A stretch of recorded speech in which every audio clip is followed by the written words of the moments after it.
প্রতি বছর দেশ থেকে প্রায় ১৬ বিলিয়ন অর্থ বিদেশে পাচার করেছে আওয়ামী লীগ সরকার।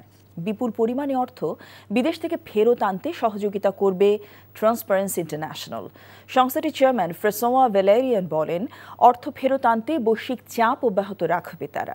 কথা বলেন দেশের চলমান পরিস্থিতি নিয়েও। দুর্নীতি ঠেকাতে বিচার ব্যবস্থাকে স্বাধীন করার পক্ষে মত দেন দুর্নীতি বিরোধী সংস্থাটি প্রধান। নাজিবুর রহমানের রিপোর্ট। ৩ দিনের সফরে ঢাকায় ট্রান্সপারেন্সি ইন্টারন্যাশনালের চেয়ারম্যান ফ্রাসোয়া ভ্যালেরিয়া। সফরের শেষ দিন রাজধানী ধানমন্ডিতে টিআইবি কার্যালয়ে সাংবাদিকদের প্রশ্নের জবাব দেন তিনি। জানান, বিগত সরকারের আমলে প্রতি বছর দেশ থেকে $16 বিলিয়ন অর্থ পাচার হয়।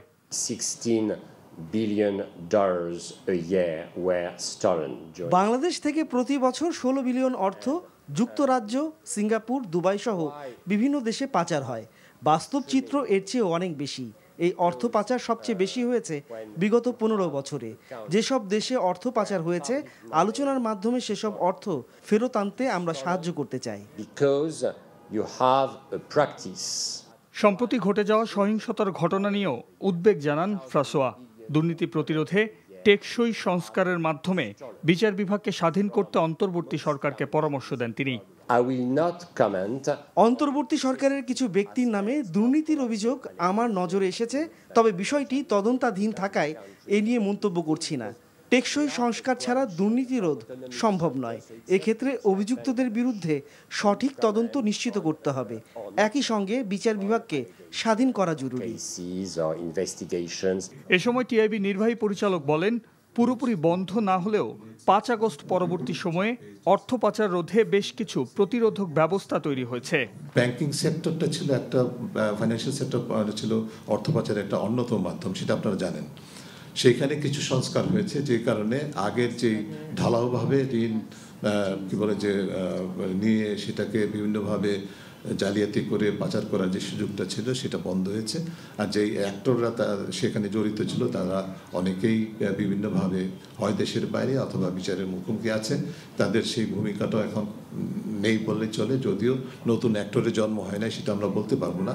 বিগত সরকারের আমলে বিদেশে পাচারকৃত অর্থ ফেরত আনা সময় সাপেক্ষ বলেও মত দেন তিনি। Najibur Rahman, NTV news, Dhaka. জাতীয় পার্টির চেয়ারম্যান জিএম কাদের এবং তার স্ত্রী শরীফা কাদেরের বিদেশ যাত্রায় নিষেধাজ্ঞা জারি করেছে আদালত।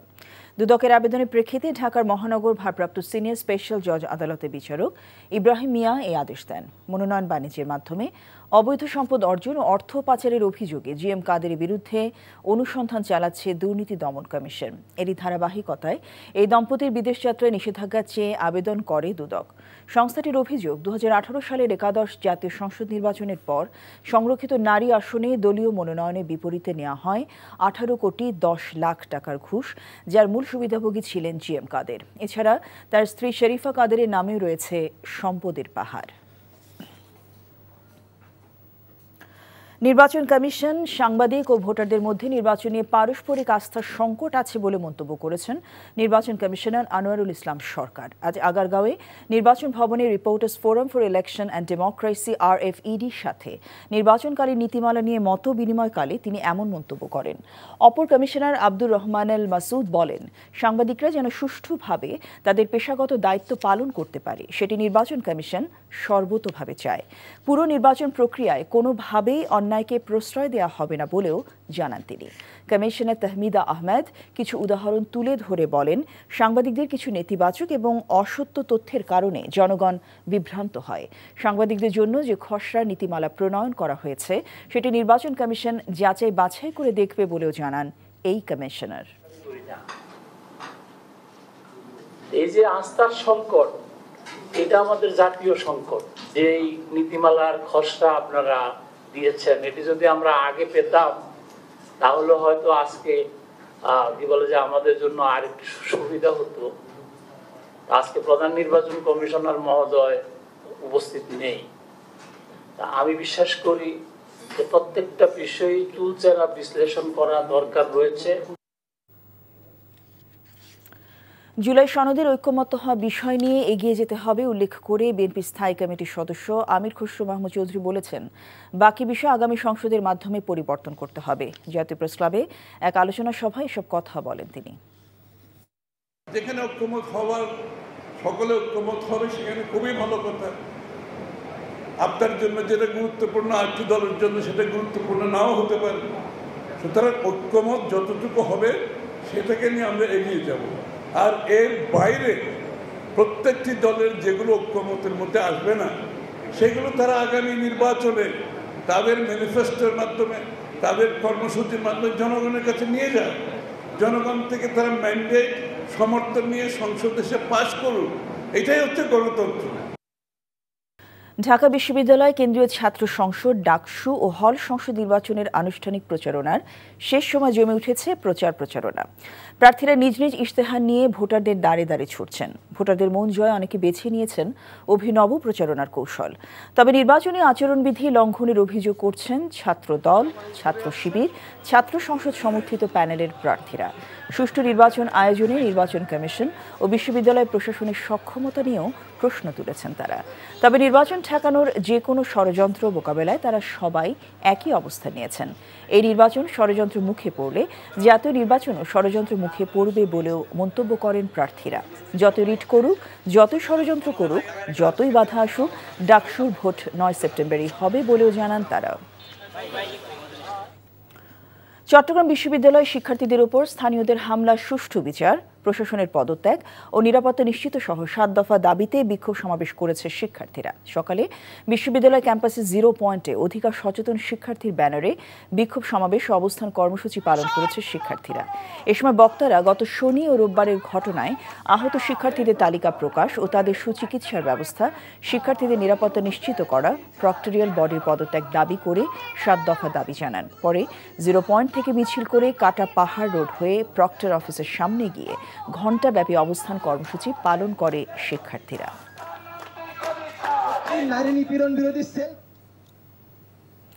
মানবতা বিরোধী অপরাধের মামলায় শেখ হাসিনা, সাবেক স্বরাষ্ট্রমন্ত্রী আসাদুজ্জামান খান কামাল সহ আসামিদের বিরুদ্ধে প্রথম মামলায় আগামী মাসের শুরুতে সাক্ষ্য গ্রহণ শেষ হবে বলে আশা প্রসিকিউটর মিজানুল ইসলামের।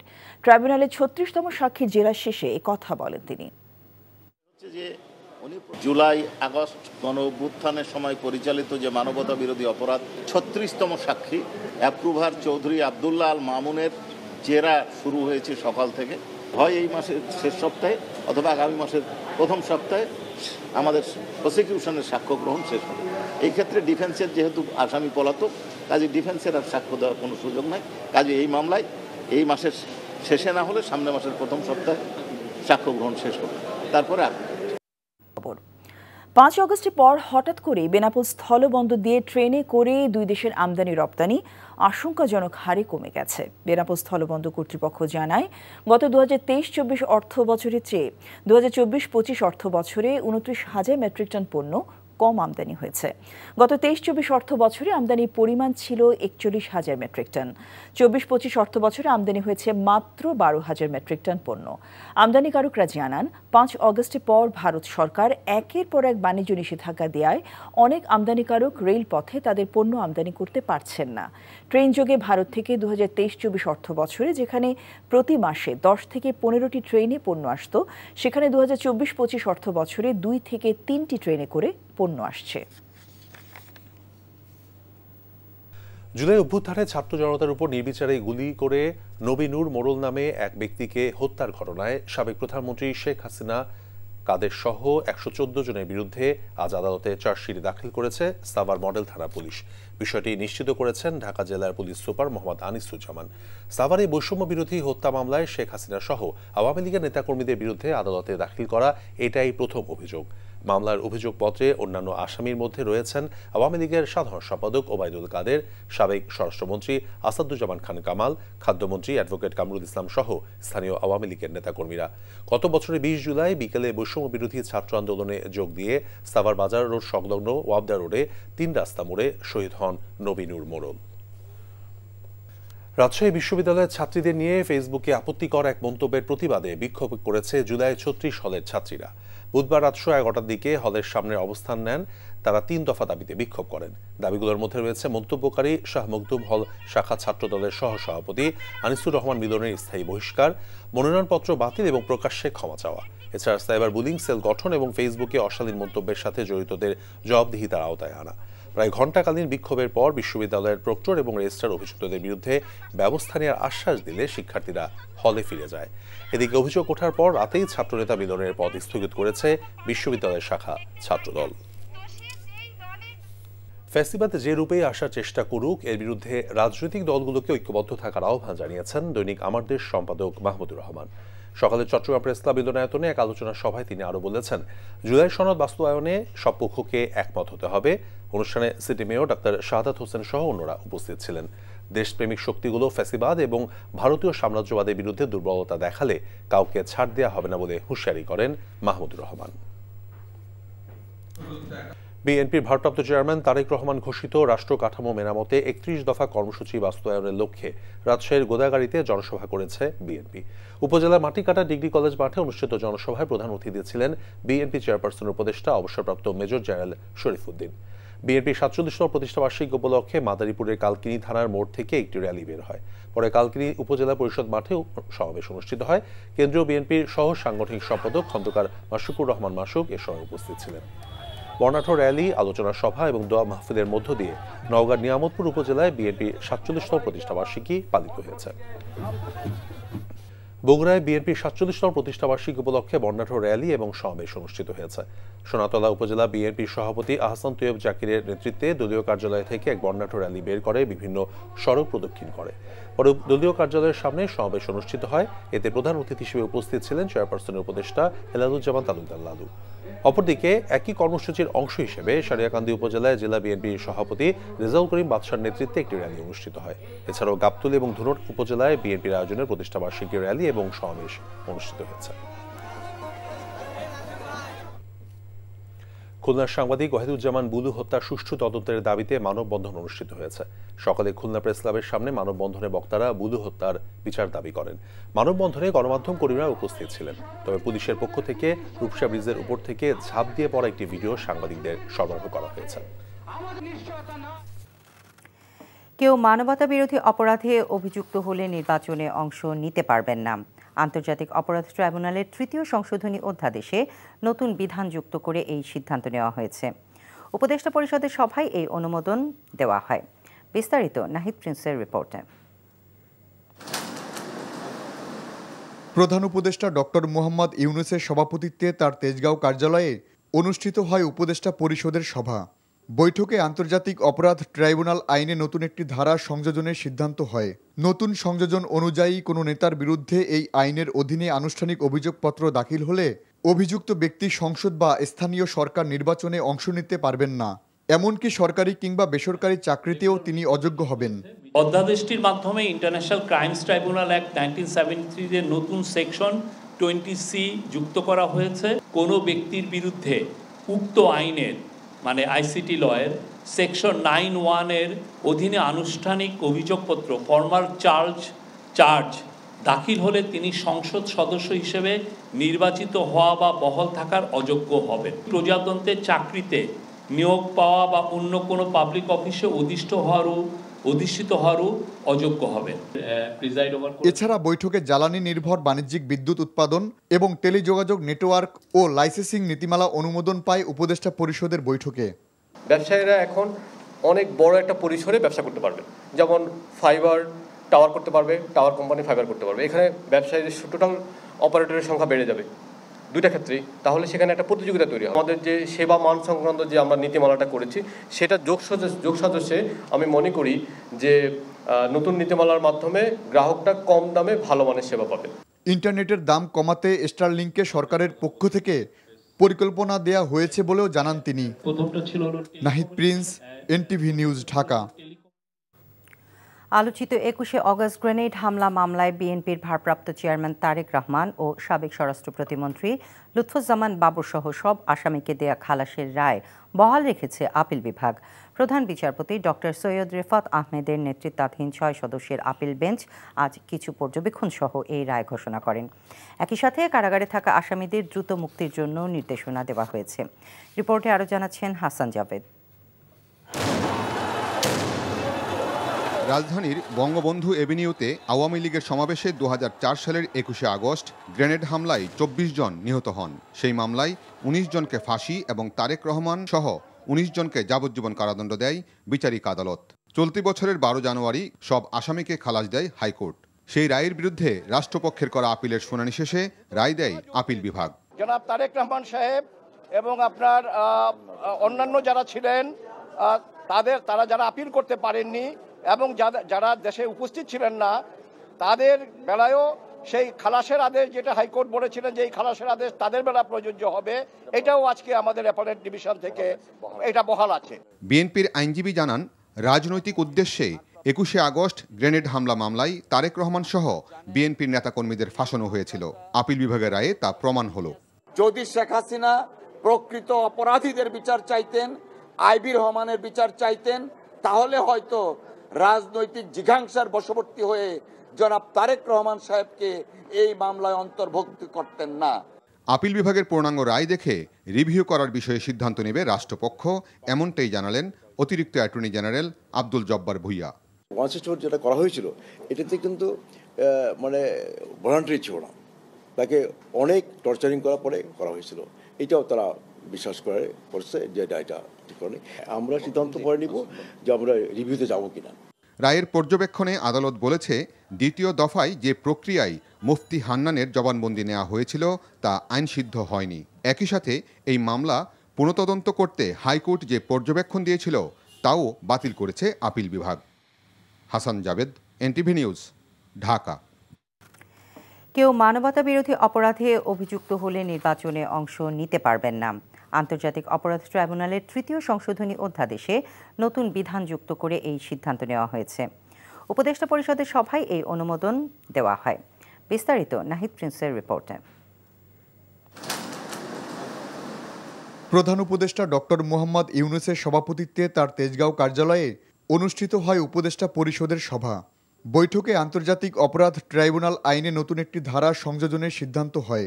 নতুন সংযোজন অনুযায়ী কোনো নেতার বিরুদ্ধে এই আইনের অধীনে আনুষ্ঠানিক অভিযোগপত্র দাখিল হলে অভিযুক্ত ব্যক্তি সংসদ বা স্থানীয় সরকার নির্বাচনে অংশ নিতে পারবেন না। এমনকি সরকারি কিংবা বেসরকারি চাকরিতেও তিনি অযোগ্য হবেন। অধ্যাদেশটির মাধ্যমে ইন্টারন্যাশনাল ক্রাইমস ট্রাইব্যুনাল অ্যাক্ট 1973 এর নতুন সেকশন 20C যুক্ত করা হয়েছে। কোনো ব্যক্তির বিরুদ্ধে উক্ত আইনের আইসিটি লয়ের সেকশন 9(1) এর অধীনে আনুষ্ঠানিক অভিযোগপত্র ফর্মাল চার্জ দাখিল হলে তিনি সংসদ সদস্য হিসেবে নির্বাচিত হওয়া বা বহাল থাকার অযোগ্য হবেন। প্রজাতন্ত্রের চাকরিতে নিয়োগ পাওয়া বা অন্য কোনো পাবলিক অফিসে অধিষ্ঠিত হওয়ারও অযোগ্য হবেন। এছাড়া বৈঠকে জ্বালানি নির্ভর বাণিজ্যিক বিদ্যুৎ উৎপাদন এবং টেলিযোগাযোগ নেটওয়ার্ক ও লাইসেন্সিং নীতিমালা অনুমোদন পায় উপদেষ্টা পরিষদের বৈঠকে। ব্যবসায়ীরা এখন অনেক বড় একটা পরিসরে ব্যবসা করতে পারবে, যেমন ফাইবার টাওয়ার করতে পারবে, টাওয়ার কোম্পানি ফাইবার করতে পারবে। এখানে ব্যবসায়ীদের টোটাল অপারেটরের সংখ্যা বেড়ে যাবে দুইটা ক্ষেত্রেই, তাহলে সেখানে একটা প্রতিযোগিতা তৈরি হয়। আমাদের যে সেবা মান সংক্রান্ত যে আমরা নীতিমালাটা করেছি সেটা যোগসাজশে আমি মনে করি যে নতুন নীতিমালার মাধ্যমে গ্রাহকটা কম দামে ভালো মানের সেবা পাবে। ইন্টারনেটের দাম কমাতে স্টারলিংকে সরকারের পক্ষ থেকে পরিকল্পনা দেয়া হয়েছে বলেও জানান তিনি। Nahid Prince, NTV news, Dhaka. শেষ সময়ে জমে উঠেছে ডাকসু নির্বাচনের প্রচারণা। অভিনব সব কৌশলে ভোটারদের মন জয়ের চেষ্টা করছেন প্রার্থীরা। পরিবর্তনের প্রতিশ্রুতির পাশাপাশি চলছে অভিযোগ পাল্টা অভিযোগের প্রতিযোগিতাও। নূর হোসেনের রিপোর্ট। লিফলেট ও ইশতেহার হাতে ক্যাম্পাসের এক প্রান্ত থেকে আরেক প্রান্তে ছুটছেন ডাকসু নির্বাচনের প্রার্থীরা। গবেষণা বরাদ্দ বৃদ্ধি, আবাসন সংকট সমাধান সহ বিশ্ববিদ্যালয়ের আমূল পরিবর্তনের নানা প্রতিশ্রুতি দিচ্ছেন সবাই। দলীয়করণের যে একটি চিন্তা ভাবনা আমাদের ক্যাম্পাস শিক্ষার্থীরা দেখেছে, যে একটি ট্রমা দেখেছে, তারা সে জায়গা থেকে বের হয়ে আসবে। গবেষণা ভিত্তিক বিশ্ববিদ্যালয়ের জন্য যে ধরনের আবাসন ব্যবস্থা, যে ধরনের খাবার ব্যবস্থা, নিরাপত্তা, এই বিষয়গুলো নিয়ে মূলত আমাদের ইশতেহার যদি মোটা থাকে বলি।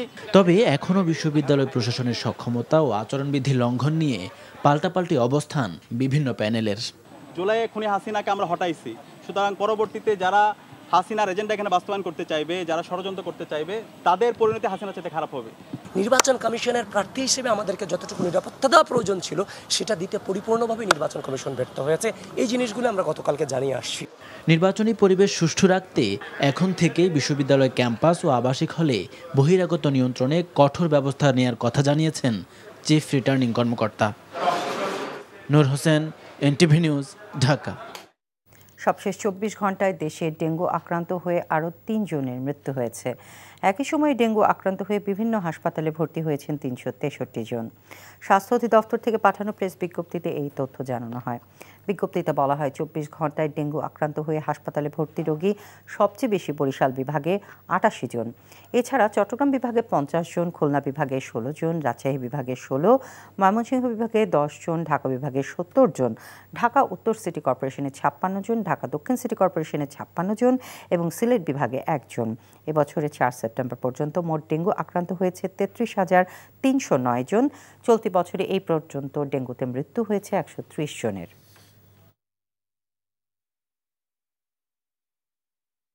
ভুটান থেকে আমদানিকৃত পাথর সহ বিভিন্ন পণ্য সরাসরি বুড়িমারি স্থলবন্দরে পাঠানো সহ বিভিন্ন বিষয় নিয়ে লালমনিরহাটে বাংলাদেশ ভুটানের প্রতিনিধি দলের মধ্যে দ্বিপাক্ষিক বাণিজ্য সম্প্রসারণ সভা অনুষ্ঠিত হয়েছে। দুপুরে স্থলবন্দরের আমদানি রপ্তানিকারক অ্যাসোসিয়েশনের সম্মেলন কক্ষে প্রায় 2 ঘণ্টা ব্যাপী সভা অনুষ্ঠিত হয়। এতে বাংলাদেশের পক্ষে অ্যাসোসিয়েশনের সভাপতি আবু রায়ান আশওয়ারি, অপরদিকে ভুটানের প্রতিনিধি দলের নেতৃত্ব দেন দেশটির ফুড সেলিং রপ্তানিকারক অ্যাসোসিয়েশনের ভাইস প্রেসিডেন্ট কার্মা গিলেটসন। সভায় ভুটান থেকে আমদানিকৃত প্রতি টন পাথরের মূল্য কমিয়ে $14 নির্ধারণ, দেশটির জয়গা স্থলবন্দর দিয়ে বাংলাদেশি ব্যবসায়ীদের জন্য ভিসা ইস্যুর দাবি সহ বিভিন্ন বিষয় নিয়ে আলোচনা হয়।